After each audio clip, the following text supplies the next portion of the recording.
ಒಂದು ವೇಳೆ ಸೆಪ್ಟೆಂಬರ್ 1-2ನೇ ತಾರೀಕಿನ ಒಳಗಾಗಿ ಈ ಸಮಸ್ಯೆ ಬಗೆಹರದೆ ಹೋದ್ರೆ 2ನೇ ತಾರೀಕಿಗೆ ನಾವು ಮತ್ತೊಮ್ಮೆ ಇಡೀ ರಾಜ್ಯದ ಎಲ್ಲ PhD ಶಿಕ್ಷಕರು ಸಾಂದರ್ಭಿಕ ರಜೆಯನ್ನು ಹಾಕಿ ಶಾಲೆಗಳನ್ನ ಮುಚ್ಚಾಕಿ ಫ್ರೀಡಂ ಪಾರ್ಕಿಗೆ ಮತ್ತೆ ಬರಬೇಕು. ಒಂದು ಬೇಡಿಕೆ ಏನು, ನಮ್ಮ ಡಿಗ್ರಿ ಮುಗಿಸಿದವನ್ನೆಲ್ಲ ಎಟ್ ಎ ಟೈಮ್ ಏನ್ ಮಾಡ್ಬೇಕು, ಆ ಬೇಡಿಕೆಯನ್ನ ನಮ್ಮೆಲ್ಲ ಜಿಲ್ಲಾಧ್ಯಕ್ಷರು, ನೀವು ತಾಲೂಕಾಧ್ಯಕ್ಷರು ಇವೆಲ್ಲ ಇಟ್ಟ ಮೇಲೆ ಒಂದು ಹೋರಾಟ ಮತ್ತಷ್ಟು ತೀವ್ರ ಆಯಿತು. ಬಹುಶಃ ಇವತ್ತು ನಂತೂ ಬಂದು ನಿಂತಿದೆ. ಏನು ಅಂತಂದ್ರೆ ಇವತ್ತು ಕಳೆದ ಫ್ರೀಡಂ ಪಾರ್ಕ್ನಲ್ಲಿ ಆಗಸ್ಟ್ 12ಕ್ಕೆ ನಾವೆಲ್ಲ ಸೇರ್ಕೊಂಡು ನಾಗೇಶನ, ನಾವು ಚೇತನ್ ಇರ್ಬೋದು, ನಾವೆಲ್ಲ ರಾಜ್ಯದ ತಂಡ, ಜಿಲ್ಲಾಧ್ಯಕ್ಷರು, ಇಡೀ ತಾಲೂಕಿನ ನೀವೆಲ್ಲ ಪದಾಧಿಕಾರಿಗಳು ಒಂದು ದೊಡ್ಡ ಹೋರಾಟವನ್ನು ಮಾಡಿದ್ವಿ. ಹೋರಾಟ ಎಷ್ಟು ಗಮನ ಸೆಳೆಯಿತು ಅಂದ್ರೆ ಅವತ್ತೇ ಮುಖ್ಯಮಂತ್ರಿಗಳ ಮುಖಾಂತರ ಮಾತನಾಡಿ ಬಹುಶಃ 1 ತಿಂಗಳಲ್ಲಿ ಸಮಸ್ಯೆ ಬಗೆಹರಿಸ್ತೀನಿ ಅಂತ ಹೇಳಿದ್ರು. ಬಹುಶಃ 1 ತಿಂಗಳಲ್ಲ, ಇವತ್ತು ಆಗಸ್ಟ್ 12 ಬಂದ್ರೆ 1 ವರ್ಷ ಆಗ್ತದೆ. ಸೆಪ್ಟೆಂಬರ್ 4 ಬಂದ್ರೆ ಮುಖ್ಯಮಂತ್ರಿಗಳ ಜೊತೆ ಸಭೆಯಾಗಿ 1 ವರ್ಷ ಆಗ್ತದೆ. ಮುಖ್ಯಮಂತ್ರಿಗಳು ಅವ್ರು ಬಹಳ ಸ್ಪಷ್ಟವಾಗಿ ಹೇಳಿದ್ರು, ಸಿದ್ದರಾಮಯ್ಯನವರಿಗೆ ನಾವು ಕನ್ವಿನ್ಸ್ ಮಾಡಿದ ರೀತಿ, ಆ ವೇದಿಕೆ, ಅವತ್ತಿನ ಸಭೆಯಲ್ಲಿ ಆದ ಬೆಳವಣಿಗೆಗಳು, ನಮಗೆ ಅವ್ರಿಗೆ ದೊಡ್ಡ ಮಟ್ಟದ ಗಲಾಟೆಗಳೇ ಅದು. ಆದಾಗ್ಯೂ ಸಿದ್ದರಾಮಯ್ಯನವ್ರು ಇದು ಮಾಡಿದ ತಪ್ಪು, ನಾವೆಲ್ಲ ಶಾಲೆ ಕಲಿಯುವಾಗ ಹಿಂಗಿತ್ತು ಎಲ್ಲ ಹೇಳಿದ್ರು. ಅವತ್ತು ಒಬ್ಬ ಹಿರಿಯ ಅಧಿಕಾರಿಗಳು, ಇಲ್ಲ ಸರ್ 1 ತಿಂಗಳು ಟೈಮ್ ತಗೊಳ್ಳಿ, 1 ತಿಂಗಳಲ್ಲಿ ಬಗೆಹರಿಸೋಣ ಅಂದಿದ್ದಕ್ಕೆ ಬಹುಶಃ ಗೊತ್ತಿದೆ ನಿಮ್ಗೆ, ಸರ್ಕಾರದಲ್ಲಿ 1 ದಿವಸ ಪಾಸ್ ಆದ್ರೆ ಅದು ಏನೆಲ್ಲ ಡೆವಲಪ್ಮೆಂಟ್ ತಿಳಿಸ್ಬೋದು ಅಂತೇಳಿ ಬಹುಶಃ ಇವತ್ತು ಒಂದು ನಿರ್ಣಾಯಕ ಅಂತ ಬಂದಿದ್ದೀವಿ.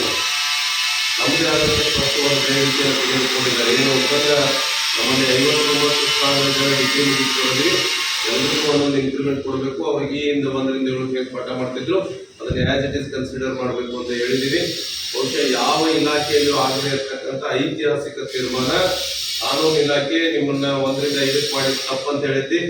ನಮ್ಮ ಸಿಬ್ಬಂದಿ ಮತ್ತು ಆಡಳಿತ ಸುಧಾರಣೆ ಇಲಾಖೆ ಇದು ಆಡಳಿತಾತ್ಮಕ ತೀರ್ಮಾನ, ನೀವೇ ಮಾಡ್ರಿ ಅಂತ ಹೇಳಿದ್ವಿ. ಇನ್ನು ಆರ್ಥಿಕ ಇಲಾಖೆನೇ ಬಹಳ ಮುಖ್ಯ, ಎಲ್ಲ ಕೆಲಸಗಳಿಗೂ ದುಡ್ಡೇ ಬಹಳ. ಫೈನಾನ್ಸ್ ಅನ್ನೋದು ವಿಟಮಿನ್ ಎಂ, ಅದು ಮೋಸ್ಟ್ ಇಂಪಾರ್ಟೆಂಟ್. ಬಹುಶಃ ಇವತ್ತು ಆರ್ಥಿಕ ಇಲಾಖೆಯವ್ರಿಗೆ ಒಪಿನಿಯನ್ ಕೊಡ್ಲಿಕ್ಕೆ ನಾನು ಆರ್ಥಿಕ ಇಲಾಖೆ ಸೆಕ್ರೆಟರಿ ಅವರ ಫೈಲ್ ವಾಪಸ್ ಕಳಿಸ್ತಾರೆ ಅನ್ಕೊಂಡಿದ್ವಿ. ಆದ್ರೆ ಅವರು ಮಾನ್ಯ ಮುಖ್ಯಮಂತ್ರಿಗಳಿಗೇನೆ ಕಡತ ಸಲ್ಲಿಸಿದ್ದಾರೆ. ಕಳೆದ 30ನೇ ತಾರೀಕಿಗೆ ಮಾನ್ಯ ಮುಖ್ಯಮಂತ್ರಿಗಳಿಗೆ ಕಡತ ಹೋಗಿದೆ.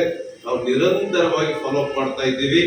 30ನೇ ತಾರೀಕು ಆದ್ಮೇಲೆ 1 ಅಥವಾ 2ನೇ ತಾರೀಕಿಗೆ ನಾವು ಮಾನ್ಯ ಪುಟ್ಟಣ್ಣನವರನ್ನ, ನಮ್ಮ ವಿಧಾನ ಪರಿಷತ್ತಿನ ಸದಸ್ಯರಾದ ರಾಮೋಜಿಗೌಡರನ್ನ ಕರ್ಕೊಂಡು ನಾವಿಬ್ರು ಸೇರಿ ಭೇಟಿ ಮಾಡಿದ್ವಿ.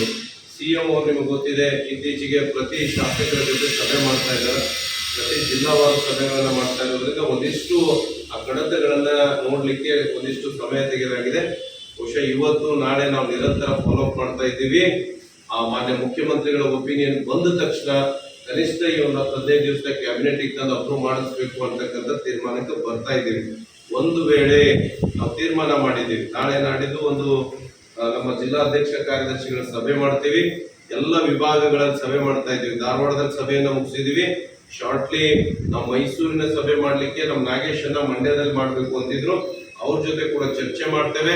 ಇಲ್ಲ ನಾವು ಮಂಡ್ಯದಲ್ಲಿ ನಾವು ಅಭಿನಂದನಾ ಸಮಾರಂಭ ಮಾಡ್ತೀವಿ, ಮೈಸೂರಲ್ಲೇ ನೀವು ಈ ವಿಭಾಗದ ಸಭೆ ಮಾಡಂತ ಒಪ್ಪಿಗೆ ಕೊಟ್ರೆ, ನೀವು ಆಲ್ರೆಡಿ ನಿಮ್ ಜಿಲ್ಲಾಧ್ಯಕ್ಷರು ಒಪ್ಪಿದ್ದಾರೆ, ಮೈಸೂರು ಒಂದು ಸಾಂಸ್ಕೃತಿಕ ನಗರಿ, ಒಂದು ಸಭೆ ಆಗ್ತದೆ, ಅಲ್ಲಿ ಯಾರನ್ನಾದ್ರೂ ಸ್ವಲ್ಪ ಕರೆಸಿ ಸಾಧ್ಯ ಆದ್ರೆ ಕೂತ್ಕೊಂಡು ತನ್ವೀರ್ ಸೇಠ್ ಅಂತವ್ರನ್ನ, ನಮ್ಮ ಯತೀಂದ್ರ ಸಾಹೇಬ್ರು ಯಾರೋ ಸಿಕ್ಕರು ಕರೆಸೋ ವಿಚಾರವನ್ನು ನಾನು ಪ್ರಸ್ತಾಪ ಮಾಡಿದ್ದೀನಿ. ಆ ಸಭೆ ಆದ್ಮೇಲೆ ನಾವು ಕಲಬುರಗಿ ವಿಭಾಗದ ಸಭೆಯನ್ನ ಯಾದಗಿರಿ ಅಥವಾ ವಿಜಯನಗರ ಅಥವಾ ಕಲಬುರಗಿಯಲ್ಲಿ ಮಾಡ್ಲಿಕ್ಕೆ ತೀರ್ಮಾನ ಮಾಡ್ತಾ ಇದ್ದೀವಿ.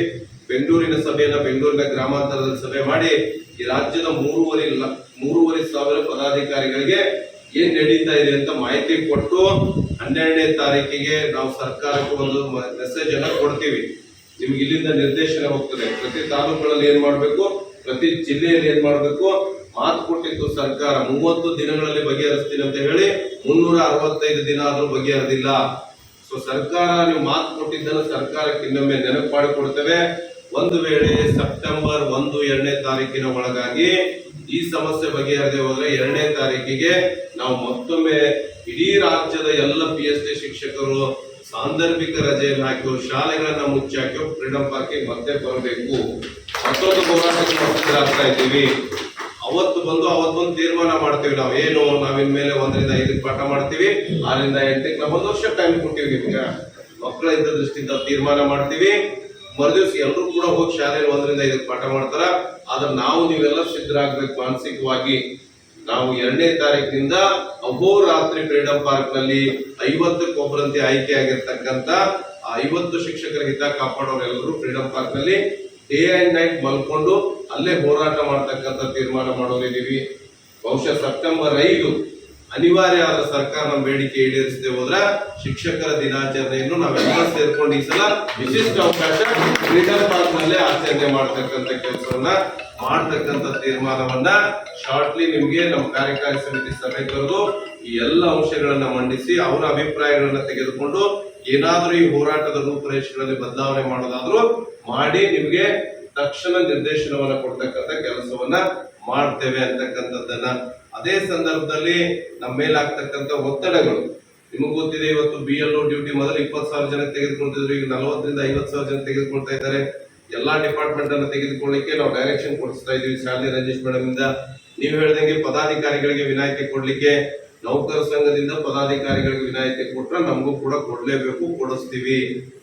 ಒಂದು ಗೊತ್ತಿದೆ ನಿಮಗೆ, ನಮ್ಮದು ಆದೇಶ ಆಗಿದ್ದೆಲ್ಲ ಜಾರಿ ಆಗೋದಿಲ್ಲ. ದಯಮಾಡಿ ಆದೇಶವನ್ನ DPR ದವ್ರು ಮಾಡಿದ್ದಾರೆ, ಅದು ಮಾಡಿದ ತಪ್ಪು ಅಂತೇಳಿ ವಾಪಸ್ಸು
ಅವರಿಬ್ಬರು ಸಹ ನಾವು ಅವ್ರಿಗೆ ಅಭಿನಂದನೆ ಮಾಡಬೇಕು ಅಂತಂದು ಅವ್ರ ಜೊತೆಯಲ್ಲಿ ಅವ್ರನ್ನ ನೆನೆಸ್ಕೋಬೇಕು. ನಮ್ಮ ನಾಗೇಶ್ ಅವರು ಸಹ ಇಲ್ಲಿದ್ದಾರೆ ಅನ್ನೋದಕ್ಕೆ ಯಾಕೆ ಬಂದ್ವಿ, ಅವ್ರು ಇರ್ಲಿಲ್ಲ, ಫೋನ್ ಇದ್ದೀನಿ ಅನ್ನೋ ಮಾತಾಡಿ ಅವ್ರಿಗೂ ಸಹ ಅವರ ಅನುಪಸ್ಥಿತಿಯಲ್ಲಿ ಸ್ವಾಗತವನ್ನು ಬಯಸ್ತಾ ನನ್ನ ಜಿಲ್ಲೆಯಲ್ಲಿ ಜಿಲ್ಲೆ ಕಾರ್ಯಕಾರಿ ಸಮಿತಿಯಲ್ಲಿ ಕೆಲಸವನ್ನು ಮಾಡ್ತಾ ಇರುವಂತ ಸುಬ್ರಹ್ಮಣ್ಯ ಅವರೇ, ಮತ್ತೆ ನನ್ನ ಜೊತೆಯಲ್ಲಿ ಇಷ್ಟು ದಿನ ಕಾರ್ಯದರ್ಶಿಯಾಗಿ ಕೆಲಸವನ್ನು ನಿರ್ವಹಿಸಿದಂತ ಮಲ್ಲಣ್ಣ ಅವರೇ, ನನ್ನ ಸಂಘಟನೆ ಕಾರ್ಯದರ್ಶಿ ಆದಂತ ಶಾಂತರಾಜ್ ಅವರೇ, ಈಗ ತಾನೇ ನಮ್ಮ ಜೊತೆಯಲ್ಲಿ ಆ ಗುಂಪಿಗೆ ಸೇರಿಕೊಂಡಂತ ನಮ್ಮ ರಾಮಚಂದ್ರ ಅವರೇ, ಹಾಗೆ ಅವ್ರ ಜೊತೆಯಲ್ಲೇ NPS ನೌಕರರ ಸಂಘದಲ್ಲಿ ಹೋರಾಟವನ್ನು ಮಾಡ್ತಾ ಇರುವಂತ ಆತ್ಮೀಯವಾದಂತ ನಿಂಗಪ್ರಸಾದ್ ಅವರು, ಸಂಗಣ್ಣ ಅವರು, ಎಲ್ಲರಿಗಿಂತ ಹೆಚ್ಚಾಗಿ ನನ್ನ ಜಿಲ್ಲೆಯ ಎಲ್ಲ ತಾಲೂಕಿನಿಂದ ಅಧ್ಯಕ್ಷರು, ಕಾರ್ಯದರ್ಶಿಗಳು ಹಾಗೂ ವಿಶೇಷವಾಗಿ ಪದಾಧಿಕಾರಿಗಳು ಬಂದಿದ್ದೀರಿ. ತಮ್ಮೆಲ್ಲರಿಗೂ ವಿಶೇಷವಾಗಿ ನನ್ನ ವೈಯಕ್ತಿಕವಾಗಿ ನನ್ನ ಜಿಲ್ಲಾ ಸಂಘದ ಪರವಾಗಿ ನಿಮ್ಮೆಲ್ಲರಿಗೂ ಸ್ವಾಗತ ಮತ್ತು ಅಭಿನಂದನೆಗಳನ್ನು ಸಲ್ಲಿಸುತ್ತೇನೆ. ಆದ್ಮೇಲೆ ನಾನು ಯಾವತ್ತೋ ಒಂದಿನ ಬಂದ್ಬಿಟ್ಟು ವಿಶ್ ಮಾಡ್ಬಿಟ್ಟು ಹೊರಟೋಗ್ಬೋದಾಗಿ, ಆದ್ರೆ ನಾನು ಬರಲಿಲ್ಲ. ಯಾಕೆ ಅಂದ್ರೆ ನನ್ನ ಜೊತೆಗೆ ಇಡೀ ನನ್ನ ಮೈಸೂರು ಜಿಲ್ಲೆಯ 10 ತಾಲೂಕಿನ ಎಲ್ಲಾ ಅಧ್ಯಕ್ಷರು ಕಾರ್ಯದರ್ಶಿಗಳನ್ನ ಒಳಗೊಂಡಂತೆ ಕರ್ಕೊಂಡು ಬರಬೇಕು ಅಂತ ಹೇಳಿ ಇನ್ನೊಂದು ಜವಾಬ್ದಾರಿಯನ್ನು ನಾನು ಕೊಟ್ಟಿದ್ರು. ಆ ಜವಾಬ್ದಾರಿಯನ್ನು ಹೊತ್ಕೊಂಡು ಜೊತೆಗೆ ಬರ್ತೇನೆ. ಬೇಕು ಇಬ್ಬರು ದಿಗ್ಗಜರು ಇವತ್ತು ಈ ರಾಜ್ಯದಲ್ಲಿ ಶಿಕ್ಷಕರ ನೋವು ನಲಿವಿಗೆ ಸ್ಪಂದಿಸಲಿಕ್ಕೆ ಇಲ್ಲಿದ್ದೀರಿ. ನಾವಿಲ್ಲಿ ಸುಖನೂ ಹೇಳ್ಕೋಬೇಕು, ನೋವು ಹೇಳ್ಕೋಬೇಕು, ಕಷ್ಟನೂ ಹೇಳ್ಕೋಬೇಕಾದಂತ ಪರಿಸ್ಥಿತಿ ಇದೆ. ನಿಮ್ಗೆ ಅಭಿನಂದನೆ ಮಾಡಬೇಕು ಅಂತ ಹೇಳಿ ಬಂದಿದ್ವಿ. ಅದ್ರ ಜೊತೆಗೆ ನೋವುಗಳನ್ನು ತಂದಿದ್ವಿ. ನಾನು ನಿಮ್ಮಿಬ್ಬರಿಗೂ ಕೈ ಮುಗಿದು ಪ್ರಾರ್ಥನೆ ಮಾಡ್ತೀನಿ. ನನ್ನ ಇಡೀ ರಾಜ್ಯದ ಜಿಲ್ಲೆಗೆ ಅಂತ ಹೇಳಲ್ಲ, ಇಡೀ ರಾಜ್ಯದ ಶಿಕ್ಷಕರು ಶಿಕ್ಷಕರಾಗಿ ಕೆಲಸ ಮಾಡಲಿಕ್ಕೆ ಬಿಡಿಸೋ ಕೆಲಸವನ್ನ ನೀವಿಬ್ರು ಮಾಡಲೇಬೇಕು. ಯಾಕೆಂದ್ರೆ ಇತ್ತೀಚಿನ ದಿನಗಳಲ್ಲಿ ಶಿಕ್ಷಕರು ಮಂತ್ರಕ್ಕಿಂತ ಉಗುಳೇ ಜಾಸ್ತಿ ಅನ್ನೋ ಮಟ್ಟದಲ್ಲಿ ನಾವು ನಿರ್ವಹಿಸ್ತಾ ಇದ್ದೇವೆ. ಬೆಳಿಗ್ಗೆ ಹೋದ್ರೆ ಸ್ಟಾರ್ಟ್ ಮಾಡ್ಬೇಕಾಗ್ತದೆ, ಹಾಲಿಂದ ಮೊಟ್ಟೆಯಿಂದ ಸ್ಟಾರ್ಟ್ ಮಾಡಿದ್ರೆ ಮೊಬೈಲ್ ನ ಕೆಳಗೆ ಇಳಿಸಕ್ ಆಗ್ತಾ ಇಲ್ಲ. ಆ ಪರಿಸ್ಥಿತಿ ಬಂದಿದೆ. ಎಲ್ಲ ಆನ್ಲೈನ್ ಅಲ್ಲೇ ಫೀಡ್ ಮಾಡ್ಬೇಕಾಗಿದೆ. ಅದು ಸರಿಯಾದ ಸಮಯದಲ್ಲಿ ನಮ್ಗೆ ಕೈ ಸಿಕ್ಕಲ್ಲ. ದೂರದ ಊರುಗಳಲ್ಲಂತೂ ಯಾವುದೇ ವಿಚಾರವನ್ನು ನಾವು ಫೀಡ್ ಮಾಡ್ಲಿಕ್ಕೆ ಆಗ್ತಾ ಇಲ್ಲ. ಈಗ ಇನ್ನೊಂದು ಫೀಡ್ ತಂದಿದ್ದಾರೆ, ಒಂದೊಂದು ದಿನಕ್ಕೆ ಒಂದೊಂದು ಮಾಡ್ತಾರೆ. ಅದು ಹೆಂಗೆ ಅಂದ್ರೆ ಒಂದು ದಿನ ಹೇಳಿದ್ರು ಒಂದು ಘಟಕ ಪರೀಕ್ಷೆಗೆ 25 ಮಾರ್ಕ್ಸ್ ನ ರೆಡಿ ಮಾಡ್ಕೋಬೇಕು ಅಂತ, ಇನ್ನೊಂದು 4-5 ದಿನ ಬಿಟ್ಟ ತಕ್ಷಣ ಆರೇ ಹೇಳಿದ್ರು 20, 15 ಮತ್ತೆ 5 ಮಾಡಿಕೊಡಿ ಅಂತ. ಮತ್ತೆ ಈಗ ಹೇಳಿದರೆ 15+5 ಅಂತ, +10+5 ಅಂತ ಹೇಳಿದ್ದಾರೆ. ಮತ್ತೀಗ ಅದ್ರ ಜೊತೆಗೆ ಹೇಳಿದ್ರೆ ಒಂದೇ ಘಟಕಕ್ಕೆ ಪ್ರಶ್ನೆ ಪತ್ರಿಕೆಯನ್ನ ರೆಡಿ ಮಾಡ್ಕೋಬೇಕು ಅಂತ ಹೇಳಿ ಈಗ ಒಂದು ಗದ್ಯ ಒಂದು ಪದ್ಯ ಸೇರಿಸ್ಕೊಂಡು ಮಾಡಿ. ಇದೆಲ್ಲವೂ ಸಹ ಬೇಕಾ? ದಿನನಿತ್ಯ ನಾವು ಪರೀಕ್ಷೆನೇ ಮಾಡ್ಕೊಂಡು ಪೇಪರ್ನೇ ಮಾಡ್ಕೊಂಡು ಕೂತ್ಕೊಂಡ್ರೆ ಕನಿಷ್ಠ ನಮ್ಮ ಶಾಲೆಗೆ ಬರೋದು ಬಡ ಮಕ್ಕಳು, ದೀನದಲ್ಲಿದ್ದ ಮಕ್ಕಳು. ಆ ಮಕ್ಕಳಿಗೆ ನಾವು ಏನಾದರೂ ಒಂದು ಕನಿಷ್ಠ ನಾವು ಕಲಿಸ್ತಿಲ್ಲ ಅಂದ್ರೆ ಈಗಾಗಲೇ ಅವ್ರು ಮಾಡ್ತಾ ಇರೋ ಪ್ರಕ್ರಿಯೆಯಲ್ಲಿ ನಮ್ಮ ಶಾಲೆಗೆ ಮಕ್ಕಳಿಂದ ಬಿಟ್ಟು ಆಚೆಗೆ ಹೋಗೋ ಪರಿಸ್ಥಿತಿ ಬಂದಿದೆ. ಇಲ್ಲಿವರೆಗೆ ಏನಾಯ್ತು ಏನೋ ಗೊತ್ತಿಲ್ಲ. ನಾವು ಸಭೆಗಳಲ್ಲಿ ನಿಮ್ಮಲ್ಲಿ ಮನವಿ ಮಾಡಿಕೊಳ್ತಾ ಇದ್ದೋ, ನಿಮ್ಮಲ್ಲಿ ಅಶಕ್ತಿ ಸಾಮರ್ಥ್ಯ ಇದೆ, ವಿಚಾರ ನಿಮ್ಮ ತಲೆ ಒಳಗೆ ತುಂಬಿಕೊಂಡಿದೆ, ಅದೆಲ್ಲವನ್ನ ಬಳಸಿ ನಮ್ಮ ಇಡೀ ಶಿಕ್ಷಕರು ಬೇರೆ ಯಾವುದು ಕೆಲಸಗಳು ಬೇಡ, ನೀವು ಏನ್ ಹೇಳ್ತೀರೋ ಅದನ್ನ ಕಲ್ಸಕ್ ನಾವು ರೆಡಿ ಇದ್ದೀವಿ. ಮಕ್ಕಳ ಜೊತೆಯಲ್ಲಿ ಇದ್ದು ಪಾಠ ಪ್ರವಚನ ಮಾಡ್ಲಿಕ್ಕೆ ಮಾತ್ರ ಅವಕಾಶ ಮಾಡಿ. ಪ್ರತಿದಿನ ನಾವು ಒಂದಲ್ಲ ಒಂದು ಕೆಲಸದ ಇಲಾಖೆಯೇತರ ಕೆಲಸಗಳನ್ನ ಮಾಡ್ಕೊಂಡು ಬರ್ತೇ ಅದಕ್ಕೆ ಅವಕಾಶ ಕೊಡೋದು ಬೇಡ. ನನ್ನ ಇಡೀ ಶಿಕ್ಷಕರ ಪರವಾಗಿ ನಿಮ್ಮಿಬ್ಬರಿಗೂ ಕೈ ಮುಗಿದು ಕೇಳ್ತೀನಿ. ತುಂಬಾ ತೊಂದರೆ ಇದೆ ಶಿಕ್ಷಕರು, ಭಾರಿ ಕಷ್ಟದಲ್ಲಿ ಕೆಲಸ ಮಾಡ್ಬೇಕಾದಂತ ಪರಿಸ್ಥಿತಿ ಬಂದಿದೆ. ನಾವೇನಾದ್ರು ಎಲ್ಲರ ಕೈಲೂ ಲ್ಯಾಪ್ಟಾಪ್ ನಮ್ಮ ಶಾಲೆಯಲ್ಲಿ ಇಲ್ಲ, ಕಂಪ್ಯೂಟರ್ ಶಾಲೆಯಲ್ಲಿ ಇಲ್ಲ. ಮೊಟ್ಟೆ ಬೆಲೆ 7 ರೂಪಾಯಿ ಆಗಿದೆ, 5.20ಕ್ಕೆ ನೀವು ಎಂಟ್ರಿ ಮಾಡಿ ಅಂತಾನೆ. ಮುಖ್ಯ ಶಿಕ್ಷಕರು ಸಾಕಷ್ಟು ಕೆಲಸಗಳನ್ನ ತಲೆ ಮೇಲೆ ಹೊತ್ಕೊಂಡಿದ್ದಾರೆ. ಸಹ ಶಿಕ್ಷಕರು ಏನ್ ಮುಖ್ಯ ಶಿಕ್ಷಕ ಏನಾದ್ರು ಒಂದು ಕೆಲಸ ಮಾಡ್ಬೇಕು ಅಂತ ಕೊಟ್ರೆ ಅವರೆಲ್ಲ ಏನ್ ಮಾಡ್ತಾರೆ, ಎಲ್ಲ ಸಹ ಶಿಕ್ಷಕರಿಗೂ ಹಂಚ್ಬಿಡ್ತಾರೆ. ಹಂಚಿದ ತಕ್ಷಣ ಅವ್ರ ಕೆಲಸದ ಜೊತೆಗೆ ಇವ್ರಿಗೂ ಕೆಲಸ ಆಗುತ್ತೆ, ಪಾಠ ಪ್ರವಚನ ನಿಂತು. ಆದ್ರೆ ನಾವಿಲ್ಲಿ ಏನು ನಿಮ್ಗೆ ಹೇಳಂಗಿಲ್ಲ, ಎಲ್ಲವೂ ನಿಮ್ ತಲೆಯೊಳಗಿದೆ. ಸಾಕಷ್ಟು ನಿಮ್ ತಲೆಯೊಳಗಿದೆ, ಹೋರಾಟ ಮಾಡ್ತಾ ಇದ್ದೀರಿ, ಎಲ್ಲಾರನ್ನೂ ಭೇಟಿ ಆಗ್ತಾ ಇದ್ದೀರಿ, ಏನೇನ್ ಆಗ್ಬೇಕು ಅಂತ ಹೇಳಿದ್ರೆ ಆದ್ರೂ ನಾವೇನ್ ಮಾಡ್ಬೇಕು, ನನ್ನ ಇಡೀ ಶಿಕ್ಷಕರ ಮುಂದೆ ನಾವ್ ಹೇಳ್ಬೇಕಲ್ಲ. ನಾವು ಹೋಗಿದ್ವಿ, ನಮ್ಮ ರಾಜ್ಯ ಅಧ್ಯಕ್ಷರು ಕಾರ್ಯದರ್ಶಿ ಅವರ ಸಮ್ಮುಖದಲ್ಲಿ ನಾವು ಈ ಮಾತುಗಳನ್ನ ಕೇಳಿದ್ವಿ. ಅವರು ಸಕಾರಾತ್ಮಕವಾಗಿ ನಮಗೆ ಸಹಕಾರ ನೀಡಿದ್ದಾರೆ ಅನ್ನೋ ಮಾತನ್ನ ನಾವು ಹೇಳಿದ್ವಿ. ದಯಮಾಡಿ ಅದು ಮಾಡಿ. ನಾವಿವತ್ತು ಹೆಚ್ಚಿಗೆ ಹೇಳಲ್ಲ, ನೀವೊಂದೇನೋ ಹೇಳಿದ್ದೀರಿ, ಅದು ಹೇಳುವಾಗ ಅಲ್ಲಿ ಎಲ್ಲನೂ ಮಾತಾಡೋಣ. ಆ ಮಾತನಾಡುವಂತ ಅವಕಾಶವನ್ನ ಸಭೆಯಲ್ಲಿ ಬರಲಿ. ಇವತ್ತೇನಿದ್ರು ನಾವು ನಿಮ್ಗೆ ಏನು ಹೊರಟ್ಕೊಳ್ದೇನೆ ಅಭಿನಂದನೆ ಮಾಡಬೇಕು ಅನ್ನೋ ಒಂದೇ ಕಾರಣದಲ್ಲಿ ಬಂದಿದ್ದೀವಿ. ಅಭಿನಂದನೆಗೆ ಅವಕಾಶವನ್ನ ಮಾಡಿಕೊಡಿ ಅನ್ನೋ ಮಾತನ್ನ ಹೇಳ್ತಾ, ಇನ್ನೊಂದು ವಿಶೇಷವಾಗಿ ಈಗ ಬರ್ತಾ ಹೇಳಿದ್ರು, ವಿಭಾಗ ಮಟ್ಟದ ಶಿಕ್ಷಕರ ಒಂದು ಕಾರ್ಯಾಗಾರವನ್ನ ಮಾಡಬೇಕು, ಮೈಸೂರಲ್ಲಿ ಪ್ರಾರಂಭ ಮಾಡಿ ಅನ್ನೋ ಮಾತನ್ನ ಇಬ್ರು ಮಾತಾಡಿದ್ದಾರೆ. ನೀವೆಲ್ಲರೂ ನನ್ನ ಜೊತೆಗೆ ಸೇರಿ ನಾವೆಲ್ಲ ಮಾಡೋಣ ಅನ್ನೋ ಮಟ್ಟಕ್ಕೆ ಆದ್ರೆ ನಾನಾಗ್ಲೇ ಹೇಳಿದೆ, ಇಡೀ ನನ್ನ ಕಾರ್ಯಕಾರಿ ಸಮಿತಿ ಎಲ್ಲರ ಜೊತೆ ಚರ್ಚೆ ಮಾಡಿ ನಿಮ್ಗೆ ಒಪ್ಪಿಗೆ ಮಾತಾಡ್ತೀನಿ ಅಂತ. ನೀವೆಲ್ಲರೂ ನಮ್ಮ ಜೊತೆಯಲ್ಲಿ ಸೇರಿ ಮಾಡೋಣ ಅನ್ನೋ ಮಾತಾದಾಗ ನಮ್ಮ ಜಿಲ್ಲೆಯಲ್ಲಿ ಆ ಕಾರ್ಯಕ್ರಮವನ್ನು ಮಾಡೋಣ. ಇಬ್ರು ದಿಗ್ಗಜರನ್ನ ನಮ್ಮ ಮೈಸೂರು ಜಿಲ್ಲೆಗೆ ಕರ್ಕೊಳ್ಳೋಣ. ಆ ತಾಯಿ ಚಾಮುಂಡೇಶ್ವರಿಗೆ ಸನ್ನಿಧಿಗೆ ನೀವೆಲ್ಲರೂ ಚಪ್ಪಾಳೆ ಮುಖಾಂತರ ಹೇಳಿದ್ರೆ ಶೀಘ್ರದಲ್ಲೇ ಕೇವಲ 17-18ನೇ ತಾರೀಖೊಳಗೆ ಅದನ್ನ ಮಾಡ್ಲಿಕ್ಕೆ ಅವ್ರು ಏನೇನು ಮಾಡಬೇಕು ಅನ್ನೋ ಮಾಹಿತಿ ಹೇಳ್ತಾರೋ ಅದನ್ನ ನಾವು ಕೇಳ್ಕೊಳ್ಳೋಣ, ಅದೊಂದು ಕಾರ್ಯಕ್ರಮ ಮಾಡೋಣ ಅಚ್ಚುಕಟ್ಟಾಗಿ. ಏನು ಅಂದ್ರೆ ಈ ಸಾಂಸ್ಕೃತಿಕ ನಗರದಲ್ಲಿ ಒಂದೇ ಒಂದು ಚೂರು ಯಾರ ಮನಸ್ಸು ನೋವಾಗದಾಗೆ, ಯಾರಲ್ಲೂ ಕಿಂಚಿತ್ ಹಿಂಗಾಯ್ತು ಇಲ್ಲಿ ಮೈಸೂರಿಗೆ ಹೋದೆ ಅನ್ನೋ ತರ ಆಗದಾಗೆ ನೀವೆಲ್ಲರೂ ಸೈನಿಕರ ರೀತಿ ಕೆಲಸ ಮಾಡ್ತೀನಿ ಅಂದ್ರೆ ಮಾತ್ರ ನಾನು ಒಪ್ಕೊಂಡು ಮುಂದೆ ಬರ್ತೀವಿ. ಎಲ್ಲರೂ ಒಗ್ಗಟ್ಟಾಗಿ ಕೆಲಸ ಮಾಡ್ಲಿಕ್ಕೆ ಸಹಕಾರವನ್ನು ಮಾಡೋಣ. ಇದೊಂದು ವಿಶೇಷ ಅವಕಾಶ. ಕೊನೆಯ ಹಂತದಲ್ಲಿ ಮೈಸೂರು ನಗರದಲ್ಲಿ ಒಂದು ದೊಡ್ಡ ಕಾರ್ಯಕ್ರಮವನ್ನ ಮಾಡ್ತೀವಿ ಅಂತೇಳಿ ಒಂದು 600-500 ಜನ ಬರ್ತಾರೆ ಅನ್ನೋದಕ್ಕೆ ಬಂದಿದೆ. ಅದಕ್ಕೆಲ್ಲ ಏನೇನು ಬೇಕು ಮಾಡೋಣ, ನಮ್ಮ ಗುರುಬೋಧನೆ ಮಾಡೋಣ, ನನಗೂ ಸಹಕಾರ ಇದೆ ಅಂತ ಹೇಳ್ತಾ ಮತ್ತೊಮ್ಮೆ ಅವ್ರಿಗೆ ಹೇಳ್ತೀನಿ, ನನ್ನ ಶಿಕ್ಷಕರನ್ನ ಶಿಕ್ಷಕರಾಗಿ ಇಡಿ.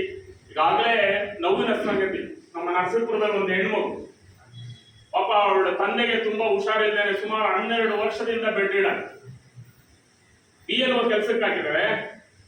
ಬೇರೆ ನಮ್ಮ ಶಿಕ್ಷಕರ ಇಲಾಖೆ ಬಿಟ್ಟು ಬೇರೆ ಇಲಾಖೆಯವರಿಗೆ ಮಾನವೀಯತೆ ಇಲ್ಲದೆ ರೀತಿ ನಡ್ಕೊಳ್ತಾರೆ. ನಾನು ತಹಸೀಲ್ದಾರ್ ಫೋನ್ ಮಾಡಿದ್ದೀನಿ, ವಿಲೇಜ್ ಅಕೌಂಟೆಂಟ್ರಿಗೆಲ್ಲ ಫೋನ್ ಮಾಡಿದ್ದೀನಿ, ಆದ್ರೆ ಅವ್ರು ಯಾಕೋ ಒಬ್ಬ ವ್ಯಕ್ತಿನ ಬಿಟ್ಕೊಡಕ್ಕಿಲ್ಲ ಇರ್ತೀವಿ. ಅಲ್ಲಿ ಯಾವ್ದಾದ್ರು ಒಬ್ರು ಶಿಫ್ಟ್ ಮಾಡಿ ಅಂದ್ರೆ ಕೇಳ್ತಾರೆ. ಆತರ ಮಾಡ್ತಾ ಇದ್ರೆ ಅದು ನಮ್ಮ ಪುಟ್ಟಸ್ವಾಮಿ ಅವರ ಸ್ಕೂಲಲ್ಲಿ ಅವರು ಪಾಪ ಸಾಕಷ್ಟು ಹೇಳಿದರೆ ನಾನು ಮಾಡಿಸ್ತೀನಿ ಅಣ್ಣ ಈಗ ಅಂತ. ದಯಮಾಡಿ ಅಂಥವೆಲ್ಲವನ್ನ ದಯಮಾಡಿ ಬಗೆಹರಿಸೋ ಕೆಲಸವನ್ನ ಮಾಡಬೇಕು. ನಮ್ಮ ಇಲಾಖೆ ಕೆಲಸವನ್ನ ಸಾಕಷ್ಟು ಏನ್ ಹೇಳ್ತೀರೋ ಅದು ಮಾಡೋಣ, ಬೇರೆ ಕೆಲಸಗಳನ್ನ ಬದಿಗೊತ್ತೋಣ ಅಂತ ಹೇಳ್ತಾ ನಾವೆಲ್ಲರ ಸಮ್ಮುಖದಲ್ಲಿ ಆ ತಾಯಿ ಚಾಮುಂಡೇಶ್ವರಿ ನಿಮ್ಮಿಬ್ಬರಿಗೂ ಶಕ್ತಿ ಕೊಡ್ತೀನಿ, ಇನ್ನೂ ಕೆಲಸ ಮಾಡುವಂತ ಭಾಗ್ಯ ಸಿಗ್ಲಿ, ಯಾರೇ ಬರಲಿ ನಿಮ್ಮ ಹತ್ರ ಬರ್ತೀವಿ. ನಿಮ್ಮ ಪ್ರೀತಿ ಮಾತುಗಳಿಂದ ನಮ್ಮೆಲ್ಲ ಶಿಕ್ಷಕರು ಒಳ್ಳೆ ಕೆಲಸ ಮಾಡಿಕೊಡಿ ಅಂತೇಳಿ ಮತ್ತೊಮ್ಮೆ ಮನವಿ ಮಾಡ್ತಾ ಇವತ್ತು ಈ ವೇದಿಕೆಯಲ್ಲಿ ನಾನು ಮಾತಾಡಲಿಕ್ಕೆ ಅವಕಾಶ ಮಾಡಿಕೊಟ್ಟಂತ ತಮ್ಮೆಲ್ಲರಿಗೂ ಒಂದ್ಸಿ ನಾನು ಮಾತು